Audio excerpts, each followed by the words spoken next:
13. Quarantine laws.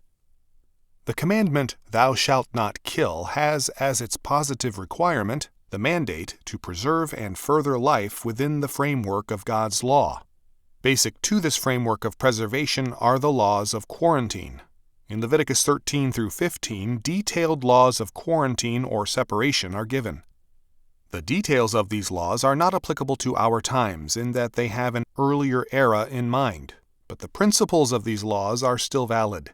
It should be noted that these laws, in particular those dealing with leprosy, were enforced in the quote-unquote medieval era and were instrumental in eliminating that disease from Europe as a serious problem. The laws in these chapters are of two varieties. First, those dealing with diseases, Leviticus 13:1 through 15:15, and second, those dealing with sex, chapter 15:16 through 33. Since sexual rites were commonly used as a means of communion with the gods, sex was emphatically separated from worship, Exodus 19:15. Ritual prostitution at temples was an accepted part of worship in the Mosaic era among pagans. Once again, sexual acts are being restored to a ritual role by the new pagans both within and without the church. Thus, Bonthius has written, quote, "The act of intercourse is itself to serve as an outward and visible symbol of communion, not merely between man and wife, but with God." End quote. To return to the quarantine laws with respect to diseases, those cited in Leviticus 13 and 14 are generally described as leprosy and plague. The term leprosy has changed its meaning extensively from its biblical and quote-unquote medieval meaning. The meaning then covered a variety of infectious diseases.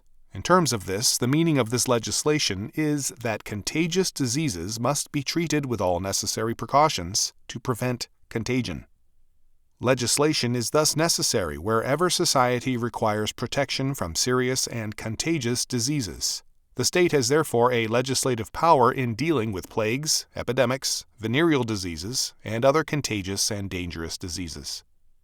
Such legislation is plainly required in the Mosaic Law, Numbers 5:1 through 4. Not only is it declared to be a matter of civil legislation, but also an essential aspect of religious education, Deuteronomy 24:8. It is clear, however, that this legislation requiring some kind of quarantine or separation for those who are diseased, or who handle the dead, Numbers 5:2, has implications beyond the realm of physical diseases. Even as the risk of physical contagion must be avoided, so likewise the risk of moral contagion must be avoided. This is plainly stated. "And the Lord spake unto Moses, saying, Speak unto the children of Israel, and say unto them, I am the Lord your God. After the doings of the land of Egypt, wherein ye dwelt, shall ye not do. And after the doings of the land of Canaan, whither I bring you, shall ye not do. Neither shall ye walk in their ordinances. Ye shall do my judgments, and keep mine ordinances, to walk therein. I am the Lord your God. Ye shall therefore keep my statutes and my judgments, which if a man do, he shall live in them. I am the Lord." Leviticus 18:1 through 5. "Defile not ye yourselves in any of these things, for in all these the nations are defiled which I cast out before you." Leviticus 18:24. "Therefore shall ye keep mine ordinance, that ye commit not any one of these abominable customs which were committed before you, and that ye defile not yourselves therein. I am the Lord your God." Leviticus 18:30. "Ye shall therefore keep all my statutes and all my judgments, and do them, that the land whither I bring you to dwell therein spew you not out. And ye shall not walk in the manners of the nation which I cast out before you, for they committed all these things, and therefore I abhorred them. But I have said unto you, Ye shall inherit their land, and I will give it unto you to possess it, a land that floweth with milk and honey. I am the Lord your God, which have separated you from other people." Leviticus 20:22 through 24. As the last statement declares, God identifies himself as the God who separates his people from other peoples. This is a basic part of salvation. The religious and moral separation of the believer is thus a basic aspect of biblical law. Even as segregation from disease is necessary to avoid contagion, so separation from religious and moral evil is necessary to the preservation of true order. Segregation or separation is thus a basic principle of biblical law with respect to religion and morality. Every attempt to destroy this principle is an effort to reduce society to its lowest common denominator. Toleration is the excuse under which this leveling is undertaken, but the concept of toleration conceals a radical intolerance. In the name of toleration, the believer is asked to associate on a common level of total acceptance with the atheist, the pervert, the criminal, and the adherents of other religions as though no differences existed. The believer has a duty of lawful behavior toward all, an obligation to manifest grace and charity where it is due, but not to deny the validity of the differences which separate believer and unbeliever. In the name of toleration, the believer is asked to tolerate all things because the unbeliever will tolerate nothing. It means life on the unbeliever's terms. It means that biblical order is denied existence because all things must be leveled downward. An example, albeit a mild one, of this intolerance appeared in the Ann Landers column. Quote, "Dear Ann Landers, why do you pin orchids on the virgins without knowing the facts?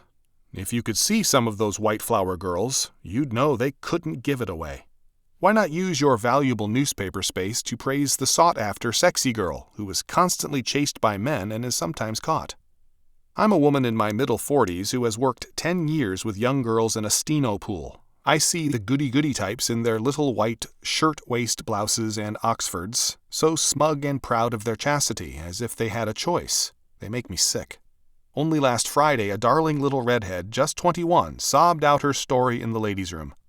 Lucy had been jilted by an executive after 6 months of steady courtship. They had been intimate, and she was counting on marriage. It was the 4th time she'd had this terrible thing happen to her. Girls like Lucy need Ann Landers to tell them they aren't all bad. Give them encouragement, not a put-down. I've been reading your silly column for 12 years, and I think you are a perfect fool. Mama Leone." Dear Mama, thanks for the compliment, but nobody's perfect. I don't happen to have any good conduct medals lying around for girls who think the bedroom is a shortcut to the altar. Moreover, a girl who makes the same mistake 4 times is what I call, in polite language, a non-learner. End quote. This letter by Mama Leone reveals a bitter hatred of virtue, together with a strong sympathy for the promiscuous girl who is seen as the finer person. There is no tolerance here, but only a savage intolerance. The basic premise of the modern doctrine of toleration is that all religious and moral positions are equally true and equally false. In brief, this toleration rests on a radical relativism and humanism. There is no particular truth or moral value in any religion. The true value is man himself, and man as such must be given total acceptance, irrespective of his moral or religious position. Thus, Walt Whitman, in his poem To a Common Prostitute, declared, "Not till the sun excludes you do I exclude you." Total acceptance and total integration are demanded by this relativistic humanism. Thus, this position, by reducing all non-humanistic positions to equality and then setting man above them as Lord, is radically anti-Christian. It places man in God's place, and in the name of toleration and equality, relegates Christianity to the junk heap. But integration and equality are myths. They disguise a new segregation and a new inequality. Mama Leone's letter makes it clear that, in her view, promiscuity is superior to virginity.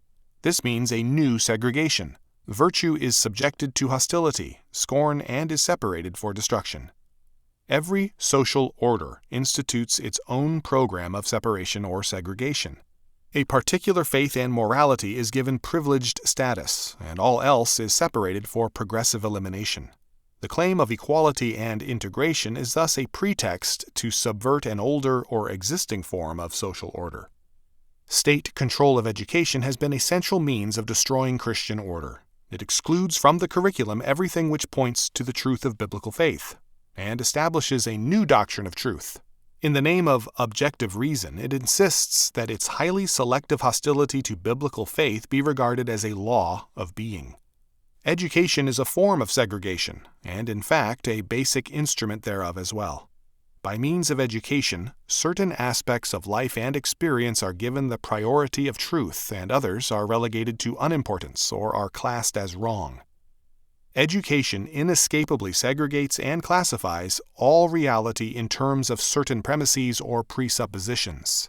These premises are religious premises and are always pre-theoretical and are determinative of all thinking.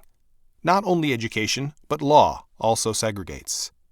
Every law order, by legislating against certain types of conduct, requires a segregation in terms of its premises. The segregation demanded by the democratic and the Marxist states is as radical and thorough as any history has seen, if not more so.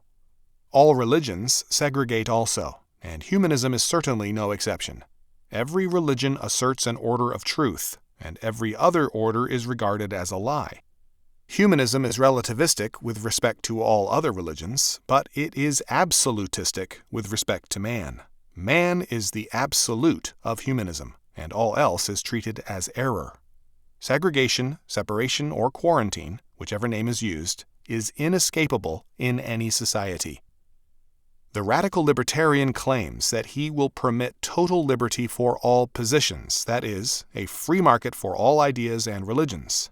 But he outlaws all positions which deny his own.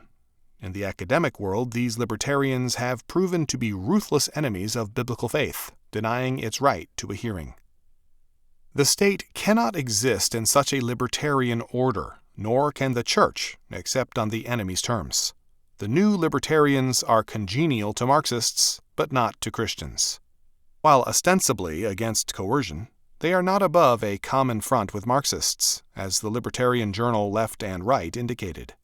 For the truth of Scripture they have no toleration, nor any quote-unquote common front, except a surrender on their terms.